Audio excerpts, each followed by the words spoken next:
కార్తీక మాసంలో శుక్లపక్షంలో నవమి తిథిని అక్షయ నవమి అనే పేరుతో పిలుస్తారు. దీన్ని ఉసిరి నవమి అనే పేరుతో కూడా పిలుస్తారు.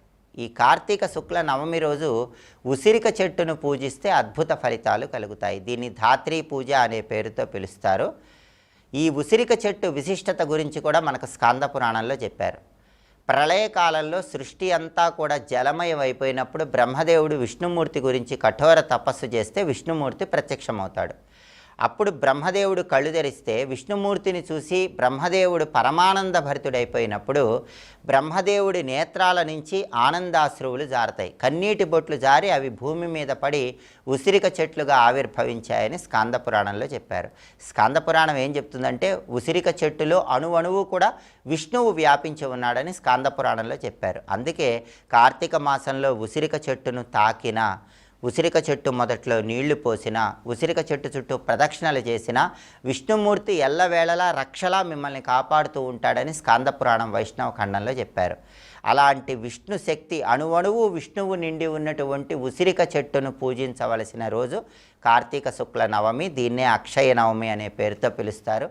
అందువల్ల తప్పకుండా ఈరోజు దగ్గరలో ఉన్నటువంటి ఉసిరిక చెట్టు దగ్గరకు వెళ్ళి ఉసిరిక చెట్టు మొదట్లో నీళ్లు పోసి పసుపు కుంకుమ చల్లి ఉసిరిక చెట్టు దగ్గర దీపాన్ని వెలిగించి ప్రదక్షిణలు చేయాలి. ప్రదక్షిణలు చేసేటప్పుడు పౌరాణిక గ్రంథాల్లో చెప్పబడినటువంటి ఒక ప్రత్యేకమైన శ్లోకం చదువుకోవాలి. ఆ శ్లోకం ఏంటంటే, ధాత్రీదేవి నమస్తుభ్యం సర్వపాపక్షయంకరి పుత్రాన్ దేహి మహాప్రాజ్ఞే యశోదేహి బలంచమే ప్రజ్ఞాం మేధాంచ సౌభాగ్యం విష్ణుభక్తించ శాశ్వతం నా రోగం కురుమాం నిత్యం నిష్పాపం కురు సర్వదా. ఇది ధర్మశాస్త్ర గ్రంథాల్లో చెప్పబడిన శ్లోకం.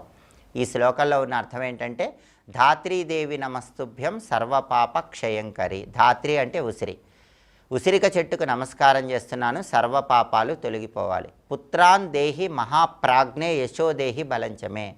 నాకు పుత్రులను, ప్రజ్ఞాపాఠవాలను, యశస్సు, కీర్తి ప్రతిష్టలను వీటన్నిటినీ అనుగ్రహించు అని మనం ప్రార్థన చేసుకుంటున్నాం.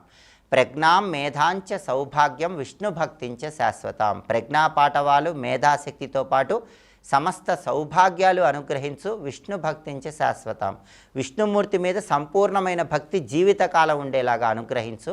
నా రోగం కురుమాం నిత్యం నిష్పాపం కురు సర్వదా. ఎలాంటి అనారోగ్యాలు లేకుండా, ఎలాంటి పాపాలు చేయకుండా అనుగ్రహించు అని విష్ణు స్వరూపంగా ఉన్నటువంటి ఉసిరిక చెట్టుకు నమస్కారం చేసుకొని ప్రదక్షిణలు చేయటమే ఈ శ్లోకంలో ఉన్న అర్థం. అయితే ఈ శ్లోకం మొత్తం చదువుకోలేని వాళ్ళకి ఒక ప్రత్యామ్నాయ మంత్రం మంత్రశాస్త్రంలో చెప్పారు.